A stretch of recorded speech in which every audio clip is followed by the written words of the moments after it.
Hello दोस्तों। देखो, कैसे हो आप सब। सबसे पहले तो ये बताओ। और देखो, हम आज सेटलमेंट ज्योग्राफी पढ़ेंगे। ठीक है, छोटी सी यूनिट है और यहाँ से ध्यान रहे आपको,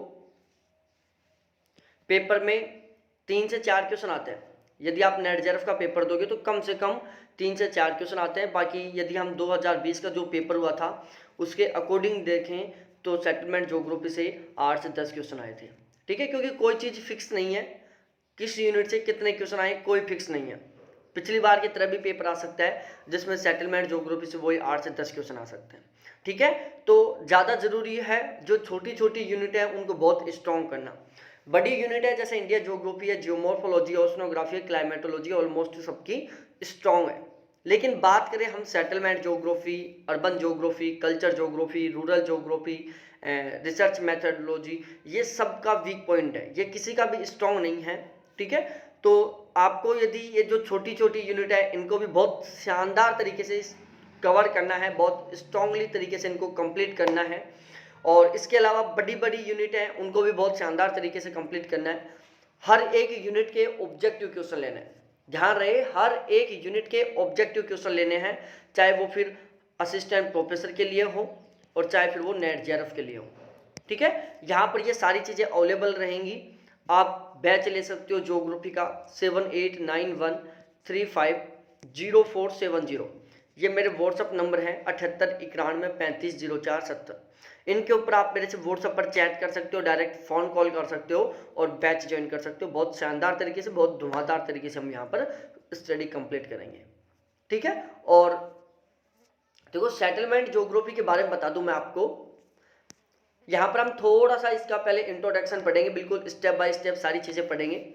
अधिवास के अध्ययन का आरंभिक प्रयास 19वीं शताब्दी में कॉल रिटन ने किया था। ठीक है, सबसे पहली बात हमने क्या पढ़ी? अरे भाई लोगों, जो अधिवास, जो सेटलमेंट ज्योग्राफी है उसका अध्ययन का आरंभिक प्रयास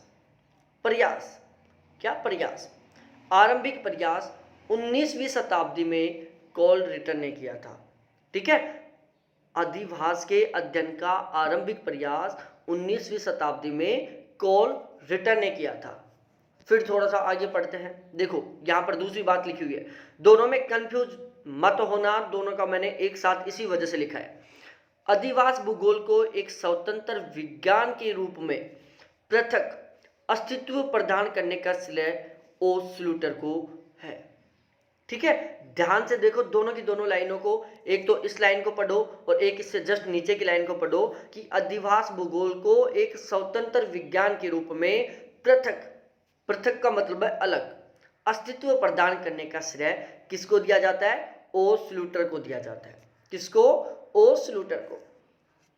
ध्यान रहे, इसीलिए अधिवास भूगोल का जनक किसे कहा जाता है? ओ स्लूटर को कहा जाता है। अरे सेटलमेंट ज्योग्राफी का जनक कौन है? फादर ऑफ सेटलमेंट ज्योग्राफी कौन है? ओ स्लूटर है। कौन? ओ स्लूटर। कौन है ये? Father of settlement geography. फिर थोड़ा सा आगे पढ़ते हैं। अधिवास भूगोल से संबंधित कुछ प्रमुख भूगोलवेत्ता हैं, ध्यान से सुनो। सेटलमेंट ज्योग्राफी से रिलेटेड कुछ भूगोलवेत्ता हैं, ज्योग्राफर्स हैं, उनके बारे में हम पढ़ेंगे यहाँ पर। सबसे पहले हम पढ़ते हैं ग्रिफिथ टेलर। कौन है ग्रिफिथ टेलर? ग्रिफिथ टेलर के बारे में आप जब थॉट पढ़ोगे वहाँ पर भी इनके बारे में बहुत कुछ पढ़ना पड़ेगा। इन्होंने दो बहुत प्रसिद्ध बुक लिखी है इन्होंने, और इसके अलावा ग्रिफिथ टेलर ने और भी 2-3 बहुत शानदार काम किया है। The 20th century of geography, ये इनकी पुस्तक है, बहुत शानदार वाली पुस्तक है, सबसे ज़्यादा फेमस पुस्तक है इनकी। लेकिन हम यहाँ पर टेलर के बारे में उन बातों का डिस्कशन नहीं करेंगे, यहाँ पर हम करेंगे कि टेलर महोदय ने सेटलमेंट ज्योग्राफी में क्या क्या काम किया था। सबसे पहली बात देखो, ये चीज़ें याद रखनी चाहिए हमें।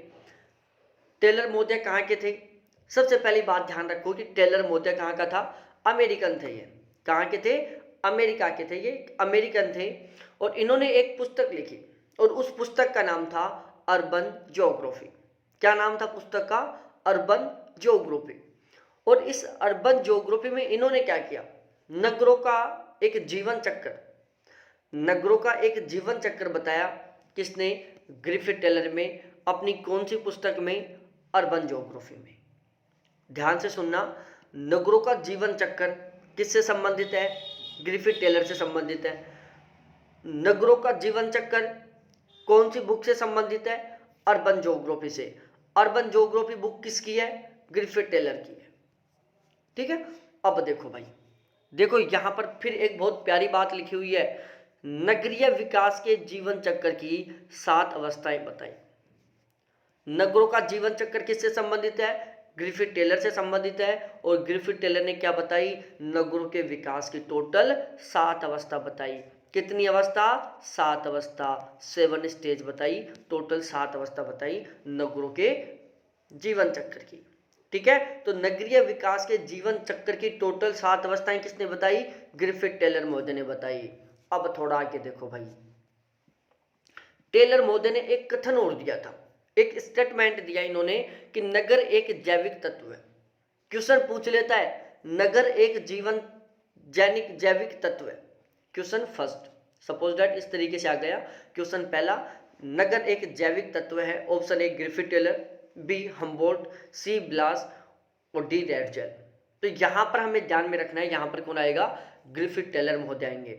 और इसको इंग्लिश में क्या बोलते हैं? सिटी इज ए बायोटेकमेंट। ठीक है, तो ये दोनों चीजें याद रखनी है, ध्यान रहे। आप चाहे ये हिंदी का शब्द याद मत करो, लेकिन ये इंग्लिश का शब्द याद जरूर करना, सिटी इज ए बायोटेलीमेंट। ठीक है, क्योंकि पेपर वाला आज क्या हो गया, थोड़ा सा एक्स्ट्रा खोपड़ी का हो गया, वो इसको ही हिंदी में लिख देगा। ठीक है, टेलर के अनुसार प्रत्येक शहर का एक विशिष्ट आयु की सांस्कृतिक दशा एवं सभ्यता का प्रतिनिधित्व करता है। और टेलर महोदय ने कहा कि प्रत्येक शहर एक विशिष्ट आयु की सांस्कृतिक दशा एवं सभ्यता का प्रतिनिधित्व करता है। क्या करता है कि भाई जो प्रत्येक शहर है वो एक विशिष्ट आयु की सांस्कृतिक दशा और सभ्यता का प्रतिनिधित्व करता है। फिर थोड़ा सा आगे बढ़ते हैं हम आते हैं, देखो ग्रिफिथ टेलर ने वैसे बहुत सारी बुक लिखी थी, बहुत सारी इन्होंने बातें बोली थी, लेकिन वो हम यहाँ नहीं पढ़ेंगे। यहाँ हम केवल वो बातें पढ़ेंगे जो इन्होंने सेटलमेंट ज्योग्राफी से रिलेटेड कही थी। ठीक है, अब हम पढ़ते हैं पैट्रिक गिडिस के। देखो पैट्रिक गिडिस, सबसे पहले तो बात ध्यान रखो, पैट्रिक गिडिस से रिलेटेड 2-3 क्वेश्चन बनते हैं। एक क्वेश्चन बहुत शानदार था, ठीक है, और लेकिन वो वहां पर पढ़ेंगे, थॉट में पढ़ेंगे, यहां पर नहीं। यहां पर तो केवल ये पढ़ेंगे कि पैट्रिक गिडिस ने सेटलमेंट ज्योग्राफी के लिए क्या क्या किया। सबसे पहले पैट्रिक गिडिस को उठाते हैं और इन्होंने एक बुक छापी थी, इन्होंने एक बुक लिखी और उस बुक का नाम क्या था? Cities in evolution. ये क्वेश्चन कई बार पूछा जा चुका पेपर में, सिटीज इन इवोल्यूशन किसकी है? पैट्रिक गिडिस की है। इसके अलावा देखो नगरमाल, सन्नगर, कोनरोबेसन, ये 2 हिंदी के शब्द हैं और ये इनका इंग्लिश का शब्द है। आप ज़्यादा बेस्ट रहेगा केवल ये शब्द याद कर लो, कोनरेबेसन। कोनरेबेसन शब्द का सबसे पहले प्रयोग किसने किया था? पैट्रिक गिडिस ने किया था। ठीक है, ध्यान रहना, ध्यान रखना, कोनरोबेसन, कोनरबेसन शब्द का सबसे पहले प्रयोग किसने किया? पैट्रिक गिडिस ने किया। अब भाई हम पढ़ लें, आप सोचोगे कि सर शब्द का यूज तो कर लिया, लेकिन ये कोनरोबेसन होता क्या है? जैसे भाई हैदराबाद है, सिकंदराबाद है, ये क्या है? सारे सारे पता हो क्या है भाई? हैदराबाद है, सिकंदराबाद है, ये सारे सारे क्या हैं? कोनरोबेसन के एग्जाम्पल है। किसके? कोनरोबेसन के। उसके बाद देखो पैट्रिक गिडिस ने नगरीय विकास और पतन की टोटल 6 अवस्थाएं बताई थी। ध्यान रहे, पैट्रिक गिडिस ने नगरीय विकास और पतन की टोटल कितनी अवस्था बताई थी? 6 अवस्था। इसके यदि कार्य क्षेत्र की बात की जाए कि पैट्रिक गिडिस का कार्य क्षेत्र क्या क्या था, तो नगर नियोजन था, समाजशास्त्र था और बायोलॉजिस्टिक था। बायोलॉजिस्ट था, समाजशास्त्र था और नगर नियोजन था। ये तीनों के तीनों किससे संबंधित है? पैट्रिक गिडिस से संबंधित है। किससे? पैट्रिक गिडिस से संबंधित है। फिर थोड़ा आगे बढ़ते हैं, नगरों का वर्गीकरण। ठीक है, क्या पढ़ते हैं? नगरों का वर्गीकरण। पैट्रिक गिडिस ने नगरों को 3 भागों में डिवाइड किया था। पहला प्राथमिक कस्बा, जिसको हम कृषि गांव कहते हैं।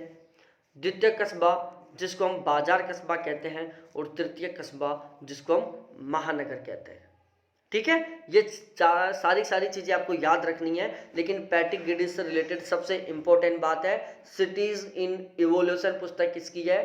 पैट्रिक गिडिस की है। इसको दिमाग में ठूंस लो, घुसेड़ लो, बैठा लो। ठीक है, अब हम पढ़ते हैं कॉल्बी के बारे में। सी कॉल्बी, इनका पूरा नाम है सी कॉल्बी। अब कुछ लोग बोलेंगे कि सर इनका फुल फॉर्म बताओ। भाई इनका फुल फॉर्म क्यों वो याद करते? सबसे मेन तो ये शब्द है कॉल्बी। कुछ शब्द हैं, कॉल्बी केवल ही एक ही है। ठीक है, पैंक 2 है, एक अल्फ्रेड पैंक है, एक फ्रेडरिक पैंक है। तो वहां पर मैं दोनों शब्दों का यूज करता हूं, उसके फुल नाम का यूज करता है। लेकिन यहां पर केवल कॉल्बी, केवल एक विद्वान है। ठीक है, तो इसलिए हमें इनका अलग अलग, इनका पूरा नाम ये याद करने की जरूरत है नहीं। ठीक है, तो इसलिए मैं इनका पूरा नाम नहीं लिखा कि सी का मतलब क्या है। ठीक है, दूसरी बात, यदि अभी तक आपने ज्योग्राफी का बैच ज्वाइन नहीं किया है तो ज्योग्राफी का बैच ज्वाइन कर लो। बहुत शानदार सा सुनहरा सा ऑफर आपके लिए। यदि आप नेट जेआरएफ के लिए ज्योग्राफी का बैच लेते हो, किसके लिए? नेट जेआरएफ के लिए यदि आप ज्योग्राफी का बैच लेते हो तो चार्ज कितना है? अरे ओनली 500 रुपये। और यदि आप कॉलेज लेक्चर के लिए ज्योग्राफी का बैच लेते हो, किसके लिए? कॉलेज लेक्चर के लिए, तो चार्ज कितना है? ओनली 800 रुपये। ठीक है, नेट जेआरएफ के लिए ज्योग्राफी 500 रुपये में, कॉलेज लेक्चर के लिए ज्योग्राफी 800 रुपये में। अब इसमें आप बोलोगे सर क्या क्या मिलेगा? तो भाई साहब इसमें मैं आपको सब कुछ प्रोवाइड करवाऊंगा according to syllabus, hand written notes, videos, और इसके अलावा इंपॉर्टेंट हर यूनिट के ऑब्जेक्टिव क्वेश्चन, और हर यूनिट के कम से कम आपको 800 से 1000 ऑब्जेक्टिव क्वेश्चन प्रोवाइड करवाए जाएंगे। ठीक है, तो ये सारा कुछ सिस्टम रहेगा यहाँ पर। अब हम पढ़ते हैं कॉल्बी के बारे में। कॉल्बी एक अमेरिकन थे और इन्होंने एक पुस्तक लिखी। इनकी बुक का नाम क्या था? सेंटोपिटल व सेंट्रीफ्यूगल। सेंटोपिटल व centrifugal forces in urban geography. Centripetal व centrifugal forces in urban geography. ये पुस्तक किसकी थी? ये है कॉल्बी की। किसकी? कॉल्बी की। सेंटोपिटल व centrifugal forces in urban geography, ये पुस्तक किसकी है? कॉल्बी की है। अब भाई साहब कॉल्बी ने एक काम और कर दिया। देखो, जब हम अर्बन ज्योग्राफी में जब हम मॉडल्स पढ़ते हैं, चाहे वो बर्गस का मॉडल हो, चाहे वो हैरिस का मॉडल हो, चाहे वो होमर होयट का मॉडल हो, ठीक है, हम सभी में एक शब्द पढ़ते हैं सीबीडी, जो बिल्कुल सेंटर में होता है सीबीडी। ठीक है, फिर उसके बाद में होता है संक्रमण पेटी, फिर निम्न श्रेणी के आवास, उच्च श्रेणी के आवास, सॉरी यहाँ मध्य श्रेणी के आवास, यहाँ उच्च श्रेणी के आवास। कोई सा भी मॉडल पढ़ लो, चाहे हेरी हैस का पढ़ लो, चाहे होमर होयट का पढ़ लो, वहां पर हम एक सीबीडी शब्द का यूज करते हैं।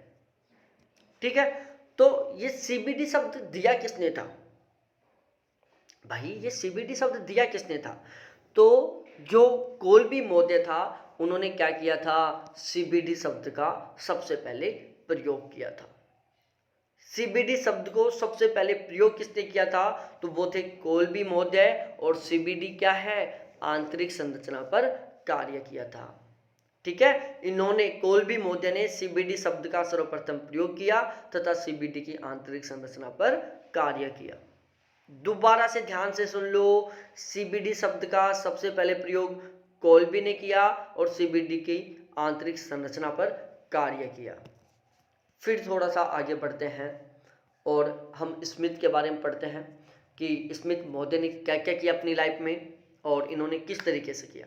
ठीक है, कॉल्बी में भी आपको सबसे मेन क्या है? कॉल्बी में आपको सबसे ज़्यादा याद करना है, सबसे ज़्यादा क्वेश्चन यहीं से बना है कि सीबीडी शब्द का सबसे पहले प्रयोग किसने किया? कॉल्बी महोदय ने किया। और एक इस बुक का नाम याद रख लेना। ये दो बातें आपको 100% रखनी है, ये तो याद करनी है हर हाल में। ठीक है, क्योंकि अब तक यदि सीबीडी से देखा जाए तो 2 से 3 बार क्वेश्चन बन चुका है नेट जरब में, मध्य प्रदेश छत्तीसगढ़ के असिस्टेंट प्रोफेसर के एग्जाम में। ठीक है, तो इसलिए हमें ये बहुत जरूरी है याद करना। अब हम पढ़ते हैं टी.एल. स्मिथ के बारे में कि स्मिथ महोदय ने क्या क्या किया अपनी लाइफ में और किस तरीके से किया। ठीक है, तो देखो स्मिथ महोदय के बारे में बताऊं मैं आपको, तो सबसे पहले तो एक बात ध्यान रखो भाई लोग कि स्मिथ था कहाँ का। तो स्मिथ महोदय वो एक अमेरिकन भूगोलवेत्ता थे। क्या थे? एक अमेरिकन ज्योग्राफर थे। और नगरीय उपांत, नगरीय उपांत को इंग्लिश में बोलते हैं अर्बन फ्रिंग।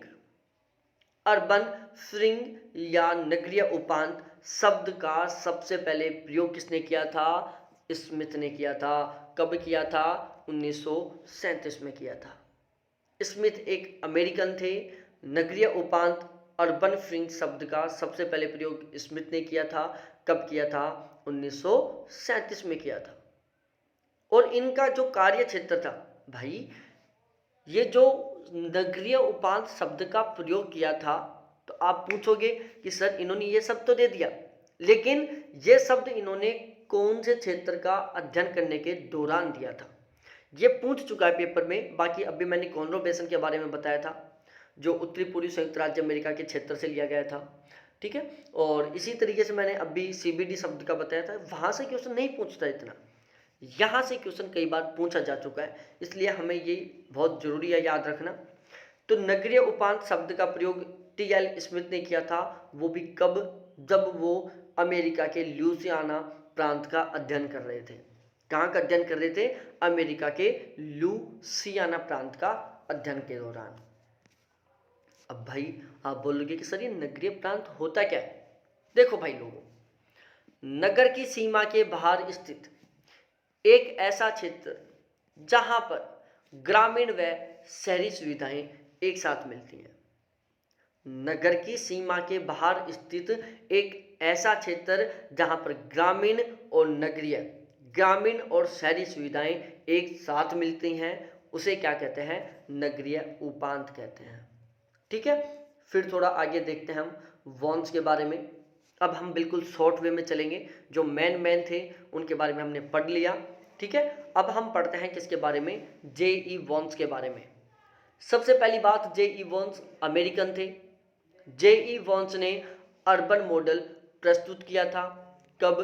1964 में। तो क्वेश्चन आ जाता है कि भाई अर्बन मॉडल किसने दिया? जे.ई. वॉन्स ने दिया। अर्बन मॉडल शब्द का प्रयोग किसने किया? जे.ई. वॉन्स ने किया। जे.ई. वॉन्स कहाँ के थे? अमेरिकन थे। जे.ई. वॉन्स ने अर्बन मॉडल शब्द का प्रयोग कब किया? 1964 में किया था। अब हम पढ़ते हैं भाई साहब किसके बारे में? मोसर व स्कॉट के बारे में।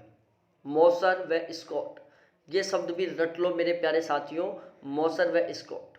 देखो मोसर व स्कॉट क्या थे? वो एक अमेरिकन भूगोलवेत्ता थे।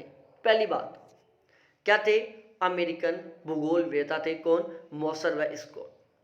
ठीक है, मोसर और स्कॉट का योगदान था नगरों का कार्यात्मक वर्गीकरण में। जो नगरों का कार्यात्मक वर्गीकरण था उसमें योगदान किसका था? मोसर व स्कॉट का था। अरे किसका था? मोसर व स्कॉट का। किसमें? नगरों के कार्यात्मक वर्गीकरण में। और इन्होंने एक विधि दी थी, वो विधि थी कौन सी? बहुविचरण विश्लेषण विधि। बहुविचरण विचर, ध्यान रखना, बहुविचर विश्लेषण विधि किसने दी थी? मोजर स्कॉट ने दी थी। क्या मोसर स्कॉट ने दी थी? बहुत सारी बुकों में इसको मोजर लिखा हुआ है, बहुत सारी बुकों में इसको मोसर लिखा हुआ है, तो ध्यान रखना। मोसर व स्कॉट ने एक विधि दी थी, बहुविचर विश्लेषण विधि। ठीक है, इन्होंने नगरों का कार्यात्मक वर्गीकरण किया था और ये अमेरिकन थे। और देखो बहुविचर विधि, ध्यान रहे, बहुविचर विधि से, एक तो बहुविचर विधि है, एक बहुविचर विश्लेषण विधि है। बहुविचर विश्लेषण विधि किसने दी थी? मोसर स्कॉट ने दी थी। बहुविचर विधि किसने दी थी? B.J.L. बेरी ने दी थी। बहुविचर विधि B.J.L. बेरी ने दी थी। बहुविचर विश्लेषण विधि मोसर स्कॉट ने दी थी। ये दोनों कंफ्यूज करने वाली बातें हैं, इसलिए मैंने इन दोनों को एक साथ लिख दिया। अरे बहुविचार विधि किसकी थी? जे.एल. बेरी की थी। और बहुविचार विश्लेषण विधि किसकी थी? मॉसर व स्कॉट की थी। फिर थोड़ा आगे बढ़ते हैं हम आते हैं फॉसेट पर। सी.बी. फॉसेट। सबसे पहले बात ध्यान रखो, सी.बी. फॉसेट कहाँ के थे? ब्रिटिश के थे। अब आप बोलोगे कि सर ये शब्द क्यों, ये जो कहाँ के थे इसको आप ज़्यादा फोकस क्यों करवा रहे हो? भाई साहब आजकल क्या करता है वो, इस साइड 4 विद्वान दे देता है, इस साइड उनके 4 देश दे देता है और उनको आपस में मिलान करवा लेता है। और हम इसमें क्या हो जाते हैं, कंफ्यूज हो जाते हैं, हम याद नहीं करते और हमारा ये एक सिंपल सा क्वेश्चन गलत हो जाता है। ठीक है, तो इसलिए मैं इसके ऊपर थोड़ा सा ज़्यादा फोकस कर रहा हूँ। तो देखो, इनकी एक पुस्तक थी millionaire cities. Millionaire cities Fawcett नामक विद्वान की एक पुस्तक थी और फॉसेट ब्रिटिश के भूगोलवेता थे। इन्होंने नगरमाल या कोनरो बेसन पर महत्वपूर्ण कार्य किया था। ठीक है, नगरमाल या कोनरो बेसन पर महत्वपूर्ण कार्य किसने किया था? फॉसेट मोदे ने किया था। कॉर्नर बेसन शब्द का प्रयोग सबसे पहले किसने किया था? मैंने अभी बताया था आपको कि कॉर्नर बेसन शब्द का सबसे पहले प्रयोग किसने किया था? पैट्रिक ग्रिडिस ने किया था। और इसके ऊपर महत्वपूर्ण कार्य किसने किया था? फॉसेट मोदे ने किया था। फॉसेट मोदे ने एक पुस्तक लिखी थी जिसका नाम था मिलेनियर सिटीज। ठीक है, इतना हो चुका है, बिल्कुल यहाँ तक आपको समझ में आ गया होगा। पहली बात तो यहाँ पर समझने का है नहीं कुछ भी, सारा सब कुछ याद करने का है। ठीक है, लेकिन थोड़ा सा एक अलग फीलिंग आती है जब हम इस तरीके से पढ़ते हैं।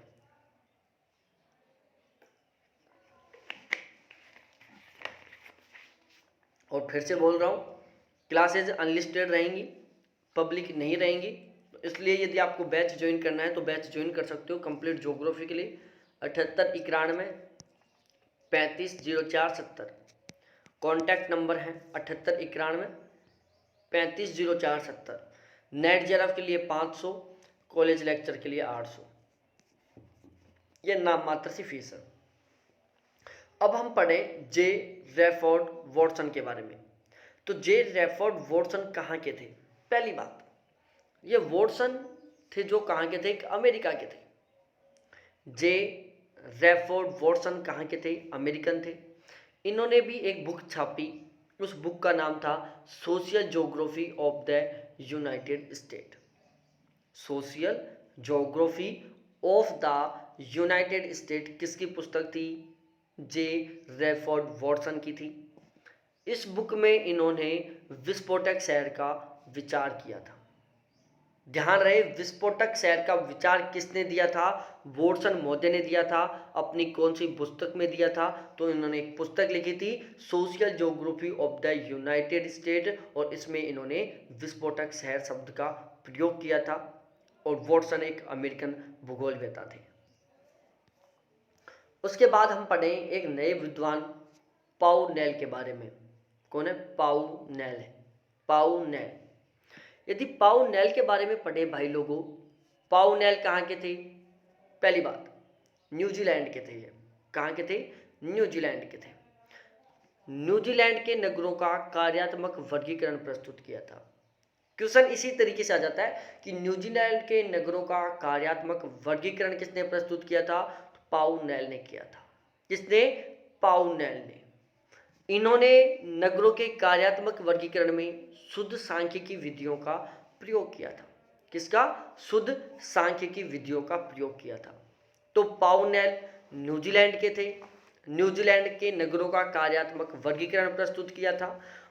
इन्होंने नगरों के कार्यात्मक वर्गीकरण में शुद्ध सांख्यिकी विधियों का प्रयोग किया था। ठीक है, ये दो बातें आपको दिमाग में बैठा लेनी है। ध्यान से सुन लो भाई लोगों, यह पहला विद्वान था जिसने नगरों के कार्यात्मक वर्गीकरण में शुद्ध सांख्यिकी विधि का प्रयोग किया था। ये पहला विद्वान था। कौन था पहला विद्वान? अरे प्यारे साथियों, कौन था? पाउनेल। पाउनेल पहला विद्वान था जिसने नगरों के कार्यात्मक वर्गीकरण में शुद्ध सांख्यिकी विधि का प्रयोग किया था। ठीक है, उसके बाद हम पढ़ते हैं प्रियोर के बारे में। एक विद्वान थे जिनका नाम है प्रियोर, R.J. प्रियोर। कहाँ के थे? अमेरिका के थे।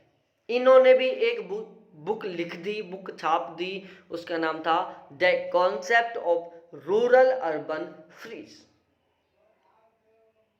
ठीक है, the concept of rural urban. ठीक है, ये पुस्तक किसने लिखी थी? देखो दोबारा से ध्यान से सुनना। The concept of rural urban fringe, ग्रामीण नगरीय उपांत की संकल्पना किसने दी थी? प्रियोर महोदय ने दी थी। सबसे पहले कब? 1968 में। तो ग्रामीण नगरीय उपांत आ जाए, पूछ ले कि ग्रामीण नगरीय उपांत से संबंधित कौन है, तो प्रियोर महोदय है। कब दी थी ये संकल्पना? 1968 में दी थी। The concept of rural urban fringe, ये किससे संबंधित है? तो ये भी प्रियोर महोदय से संबंधित है। देखो ये विद्वान हैं, थोड़े कम फेमस हैं, इसलिए हम इनके बारे में बहुत ज़्यादा नहीं पढ़ रहे। अब देखो पहल के बारे में। पहल के बारे में आपको बहुत सारी बार पेपर में, जब आप पुराने पेपर पढ़ोगे तो ज़्यादा भी नहीं तो 2 से 3 बार पहल शब्द आपको देखने को मिलेगा। देखो क्वेश्चन में क्या होता है, सपोज डेट ये कोई क्वेश्चन है, 2017 का क्वेश्चन है। सपोज डेट मैं एक एग्जाम्पल दे रहा हूँ, 2017 के पेपर में एक क्वेश्चन आया, उसमें 4 ऑप्शन थे। एक था पहल, एक था प्रियोर, एक था पाउलेन और एक था टेलर।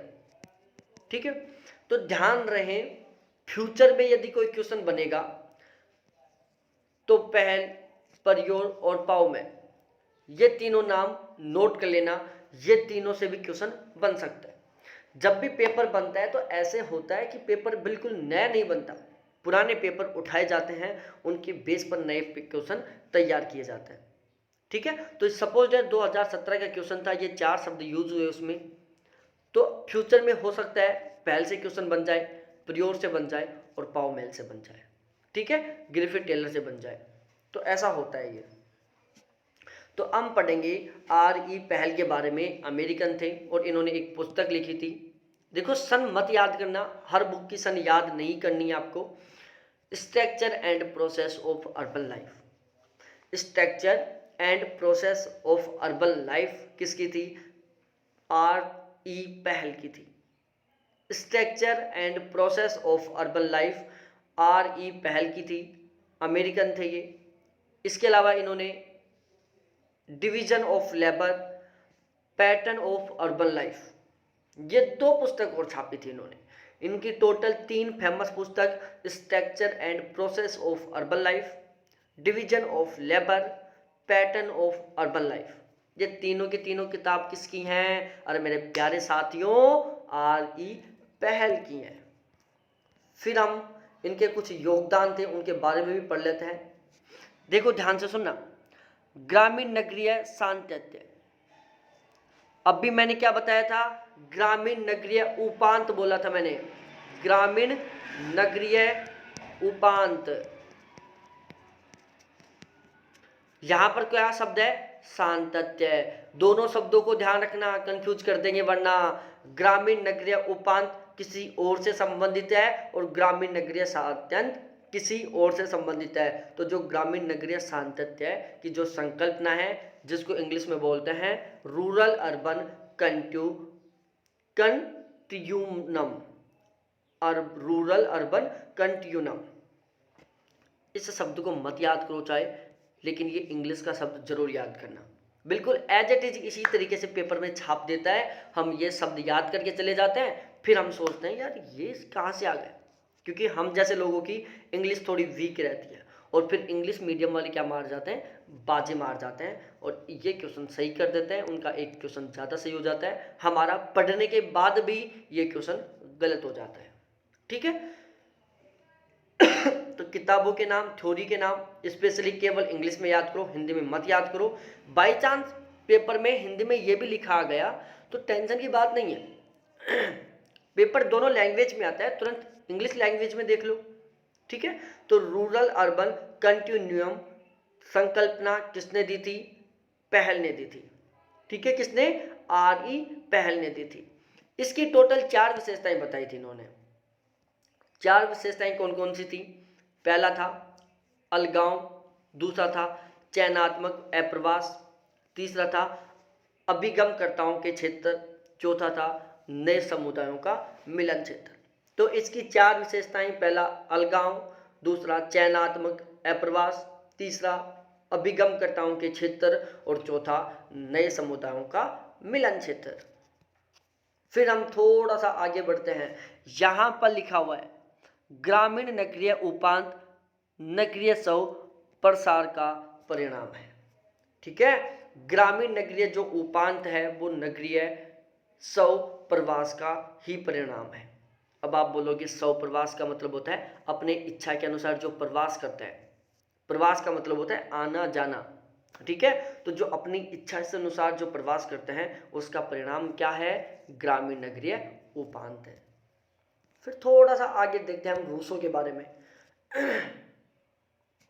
एक नए विद्वान आ गए रूसो, और रूसो ने क्या किया था? रूसो ने 1924 में सर्वप्रथम नगरों के कार्यात्मक वर्गीकरण में गुणात्मक विधि का प्रयोग किया था।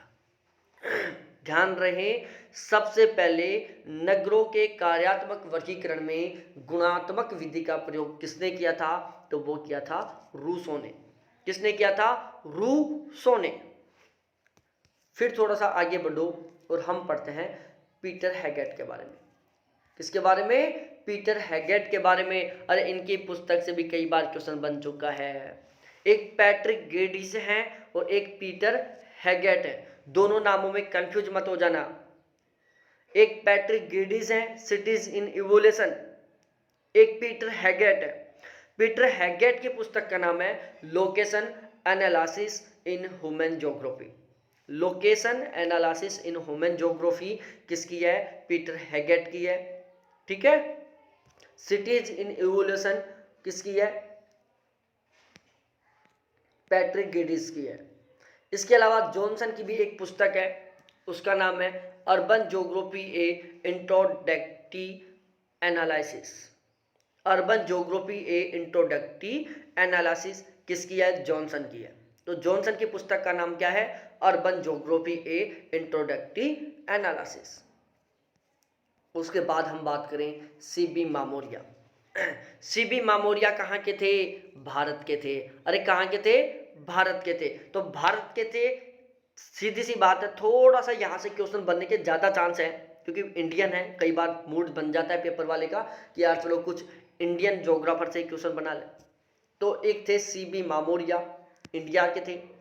इन्होंने एक पुस्तक लिखी थी एग्रीकल्चर प्रॉब्लम एंड इंडिया। ये दो लोगों ने मिलकर लिखी थी, एक का नाम था मामोरिया और दूसरा का नाम था त्रिपथी। तो त्रिपथी और मामोरिया दोनों ने मिलकर एक पुस्तक छापी थी जिसका नाम था एग्रीकल्चर प्रॉब्लम एंड इंडिया। इसके अलावा एक पुस्तक और लिखी, इसमें 3 लोग शामिल थे, मामोरिया, जॉन और मित्रा। मामोरिया, जॉन और मित्रा तीनों ने मिलकर एक पुस्तक छाप दी, theory and practice of marketing. Theory and practice on of marketing. दोबारा से सुन लो, theory and practice of marketing किसकी है? मामोरिया, जॉन और मित्रा, तीनों की है। ठीक है, तो कई बार ऐसा होता है ये 2 शब्द नहीं आते, ये आ जाता है एक। 3 जो ऑप्शन है बाकी के 2, 3 और 4, ये जो 3 ऑप्शन है बाकी के ये कोई और आते हैं, इन दोनों में से नहीं आते। तो उस स्थिति में आप ये क्वेश्चन सही करना, ये आंसर सही करना। ठीक है, इन्होंने शहरीवाद या अर्बनिज्म पर कार्य किया था। तो शहरीवाद पर काम किसने किया था? मामोरिया ने किया था। किसने किया था? मामोरिया ने। ठीक है, तो आज क्या हम जो ज्योग्राफी है, सेटलमेंट ज्योग्राफी, उसमें ही हम केवल इस क्लास में इतना ही पढ़ेंगे। कंप्लीट पढ़ाऊंगा मैं सेटलमेंट ज्योग्राफी, सारा सब कुछ पढ़ाएंगे, बहुत शानदार तरीके से पढ़ाएंगे, लेकिन वो केवल पेड क्लास में चलेगा। आप इनकी पीडीएफ लेना चाहते हो, पीडीएफ ले सकते हो, अभी चार्ज पे करो और तुरंत पीडीएफ लो। ठीक है, बहुत बहुत धन्यवाद आप सभी को देखने के लिए, थैंक्स, बाय। यहाँ पर कुछ समझाने का नहीं था इसलिए मैंने यहाँ पर कुछ समझाया नहीं। ठीक है, तो बहुत बहुत धन्यवाद मेरे प्यारे साथियों देखने के लिए, बाय।